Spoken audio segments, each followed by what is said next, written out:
हर खबर पर होगी आपकी पकड़। डाउनलोड कीजिए एबीपी लाइव ऐप। आप देख रहे हैं एबीपी न्यूज। देखिए, अयोध्या का काउंटडाउन अब शुरू हो गया है। अयोध्या में 3 दिन बाद राम मंदिर का भूमि पूजन होना है। तेजी से न्योते बांटे जा रहे हैं। मेहमानों की लिस्ट 200 से घटाकर अब 170 कर दी गई है।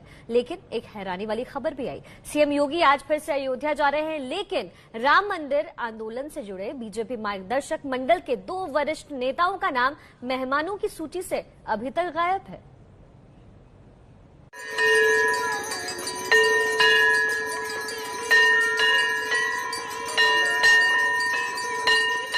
5 अगस्त को राम मंदिर के भूमि पूजन के लिए सज गई है अयोध्या।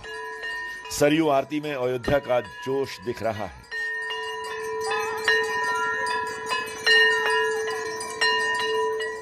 अयोध्या राम धुन में डूबी हुई है। उत्सव शुरू है उस घड़ी का जो सदियों के संघर्ष के बाद आई है। प्रधानमंत्री मोदी खुद 5 अगस्त को अयोध्या में राम मंदिर की पहली ईंट रखने वाले हैं, लेकिन इस आयोजन में गायब हैं बीजेपी और राम मंदिर आंदोलन के 2 बड़े चेहरे।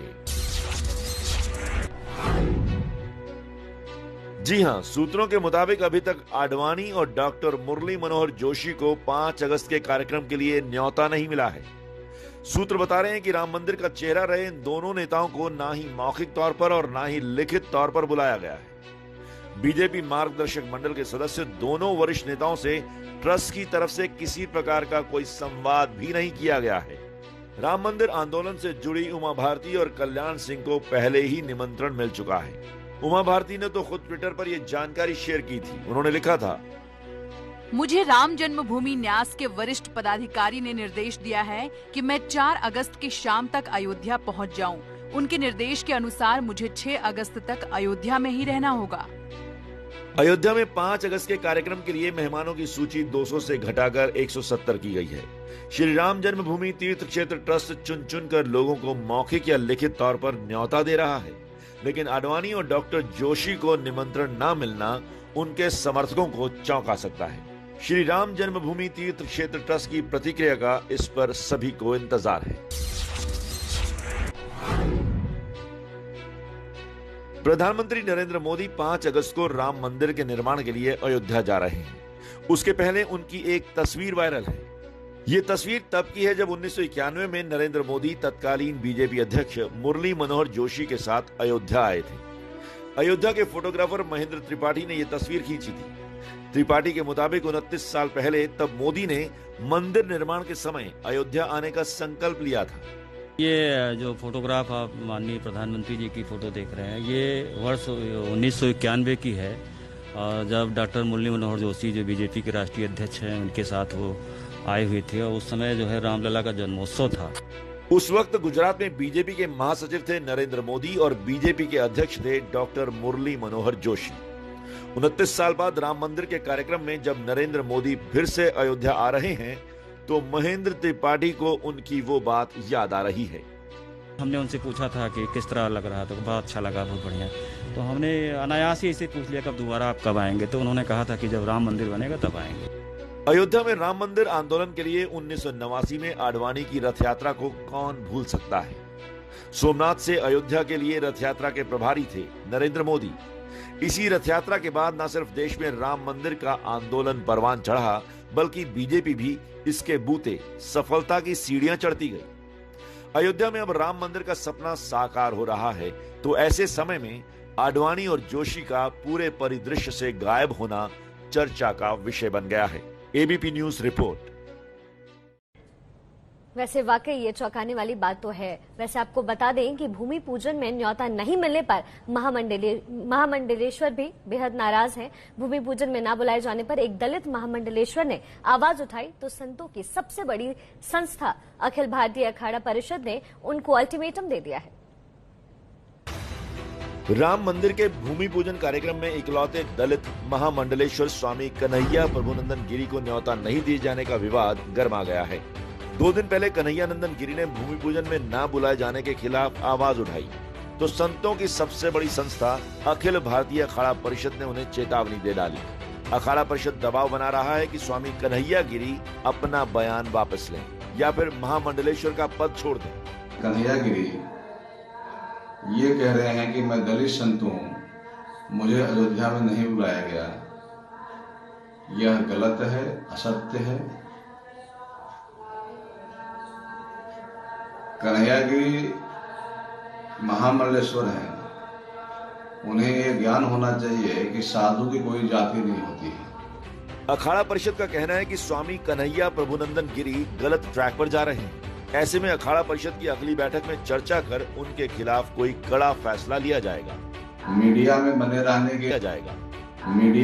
रहने के लिए ऐसा आपको संतों को बांटने का अधिकार नहीं है। मैं अखिल भारतीय अखाड़ा परिषद के महामंत्री आदरणीय हरिगिरी से बात करूंगा और अखाड़ा परिषद की बैठक जब होगी तो उस पर आप पे कार्रवाई की जाएगी। इस तरह का बयान आपको नहीं देना चाहिए। दरअसल राम मंदिर के भूमि पूजन कार्यक्रम में नहीं बुलाए जाने पर स्वामी कन्हैया प्रभुनंदन गिरी ने नाराजगी जताते हुए इसे दलितों की उपेक्षा करार दिया था। आज प्रधानमंत्री जी, योगी जी, सभी लोग आ रहे हैं, एक निमंत्रण पत्र भी नहीं मुझे मिला। उस भगवान श्री राम का मंदिर बनने जा रहा है जिन्होंने समता मूलक समाज का स्थापना किया था, जिसके राज में सभी समभाव में रहते थे। चलिए कोई बात नहीं, योगी जी, मोदी जी, हो सकता है कि तो सम्मानित पद पे आप बैठे हैं, वहां जाने से, मेरे जाने से वहां का मंदिर अपवित्र हो जाए, इस डर से शायद आपने मुझे नहीं बुलाया होगा। ठीक है। महामंडलेश्वर कन्हैया प्रभुनंदन गिरी श्री राम जन्मभूमि तीर्थ क्षेत्र ट्रस्ट में दलितों की उपेक्षा का आरोप लगा रहे हैं। हालांकि ट्रस्ट के स्थायी सदस्य कामेश्वर चौपाल इसे खारिज कर चुके हैं। दलित समाज से ताल्लुक रखने वाले कामेश्वर चौपाल न सिर्फ राम जन्मभूमि ट्रस्ट के सदस्य हैं, बल्कि इन्होंने 1989 में राम जन्मभूमि के निर्माण की पहली ईंट भी रखी थी। दूसरी तरफ स्वामी कन्हैया प्रभुनंदन गिरी दलित समाज से इकलौते महामंडलेश्वर हैं। भूमि पूजन में न्योता न मिलने पर स्वामी कन्हैया गिरी की नाराजगी को नेता भी हवा दे रहे हैं। बीएसपी अध्यक्ष मायावती ने ट्वीट कर कहा, दलित महामंडलेश्वर स्वामी कन्हैया प्रभुनंदन गिरी की शिकायत के मद्देनजर यदि अयोध्या में 5 अगस्त को होने वाले भूमि पूजन समारोह में अन्य साधु संतों के साथ इनको भी बुला लिया गया होता तो बेहतर होता। इससे देश में जाति विहीन समाज बनाने की संवैधानिक मंशा पर कुछ असर पड़ सकता था। वैसे जातिवादी उपेक्षा, तिरस्कार व अन्याय से पीड़ित दलित समाज को इन चक्करों में पड़ने की बजाय अपने उद्धार के लिए श्रम और कर्म पर ही ज्यादा ध्यान देना चाहिए और इस मामले में भी अपने मसीहा डॉक्टर भीमराव अंबेडकर के बताए रास्ते पर चलना चाहिए। हमारी तो यही इनको सलाह है। राम मंदिर के भूमि पूजन में दलित चिंतन विवाद शुरू होने पर ज्यादातर संत खफा हैं। ABP news report. और राम मंदिर बनने का इंतजार किस कदर लोगों के अंदर है, इसकी एक तस्वीर आपको दिखाते हैं। अयोध्या में राम मंदिर के लिए चांदी की ईंटों की बरसात होने लगी है। हैदराबाद के बाद अब सूरत से चांदी की ईंटें अयोध्या भेजी जा रही है। चांदी की ईंटों का पूजन हो गया है, ईंटें तैयार हैं अयोध्या भेजे जाने के लिए। ये तस्वीरें हैदराबाद की हैं, जहां के एक परिवार ने राम मंदिर निर्माण के लिए चांदी की 5 ईंटें भेंट की हैं। ये जो तेलंगाना से ईंटें बनकर जा रही है, चांदी की ईंटें जो श्री राम जन्मभूमि में लगने वाली है, उसमें उसकी पूजा में सम्मिलित होने के लिए आए हैं। अयोध्या में राम मंदिर के लिए गुजरात के सूरत से 11 किलो चांदी की ईंट भेंट की गई है। जैन समाज के आचार्य विजय अभयदेव सुरीश्वर जी के हाथों भेंट की गई। भूमि पूजन और शिलान्यास के प्रसंग के ऊपर मंदिर का निर्माण कार्य निर्विघ्न परिपूर्ण हो जाए, ये हेतुसर हमारे जैन समाज में ज्यादा में ज्यादा नमस्कार महामंत्र की साधना, निर्माण में कोई विघ्न संकट नहीं आवे, इसके हिसाब से हम ये सब भक्ति करेंगे। राम मंदिर के लिए देश भर से लोग अपनी अपनी श्रद्धा के मुताबिक दिल खोलकर दान कर रहे हैं। ABP news report. अयोध्या में उत्सव है तो इसकी झलक बाबा विश्वनाथ की नगरी वाराणसी तक दिखाई दे रही है। वाराणसी में 5 दिन तक चलने वाला दीपोत्सव शुरू हो चुका है। अयोध्या में राम मंदिर निर्माण को लेकर वाराणसी में शुरू हो गया है दीपोत्सव। राम मंदिर की पहली ईंट रखने को लेकर काशी में दीपक जलाए जा रहे हैं। वाराणसी के दशाश्वमेध घाट पर गंगा सेवा निधि ट्रस्ट ने दीपोत्सव शुरू किया है। गंगा घाट पर सैकड़ों दीपक जलाकर जय श्री राम लिखा गया। अगले 5 दिनों तक ऐसे ही राम मंदिर से जुड़ी हुई आकृतियां उकेरकर दीपोत्सव मनाया जाएगा। बहुत लंबे समय के इंतजार के बाद, लगभग 500 साल के इंतजार के बाद हमारे आराध्य प्रभु श्री राम जी का मंदिर का शिलान्यास होने जा रहा है। बहुत लंबे समय के इंतजार के बाद, लगभग 500 साल के इंतजार के बाद हमारे आराध्य प्रभु श्री राम जी का मंदिर का शिलान्यास होने जा रहा है। काशी और अयोध्या का सनातन संबंध माना जाता है। अयोध्या में राम मंदिर के भूमि पूजन की पूजा की जिम्मेदारी काशी के विद्वानों को ही सौंपी गई है। ABP news report. अयोध्या में राम मंदिर का काम शुरू होने के साथ चित्रकूट को भी विकास की उम्मीद जगी है। चित्रकूट वालों को उम्मीद है कि जिस तरह अयोध्या को सजाया संवारा जा रहा है, उसी तरह चित्रकूट का भी नंबर आएगा।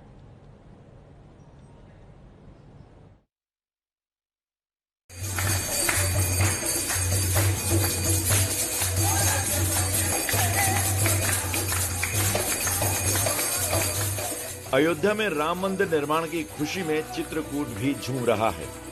वही चित्रकूट जहां धार्मिक मान्यताओं के मुताबिक भगवान राम ने वनवास के 11.5 साल बिताए थे। भगवान राम से जुड़ी तमाम निशानियां आज भी यहां मौजूद हैं। चित्रकूट के मंदिरों में भजन कीर्तन चल रहा है। भगवान राम की तपोस्थली के कण कण में भगवान का निवास माना जाता है। चित्रकूट के रामघाट में कोरोना काल की वजह से आजकल सन्नाटा है, लेकिन आमतौर पर यहाँ साल भर भक्तों की भारी भीड़ रहती है। चित्रकूट में रामसैया, स्फटिक शिला और जानकी कुंज जैसे कई स्थान हैं, जिनकी कहानियां भगवान राम से जुड़ी हैं। धार्मिक मान्यताओं के मुताबिक चित्रकूट ही वो जगह है जहां भगवान राम को वनवास से वापस लौटाने के लिए भरत आए थे। यूपी और एमपी की सीमा पर बसा चित्रकूट आज भी विकास के मामले में काफी पीछे है। अयोध्या में राम मंदिर और यूपी सरकार के राम वन गमन प्रोजेक्ट शुरू होने के बाद चित्रकूट के दिन बदलने की उम्मीद है।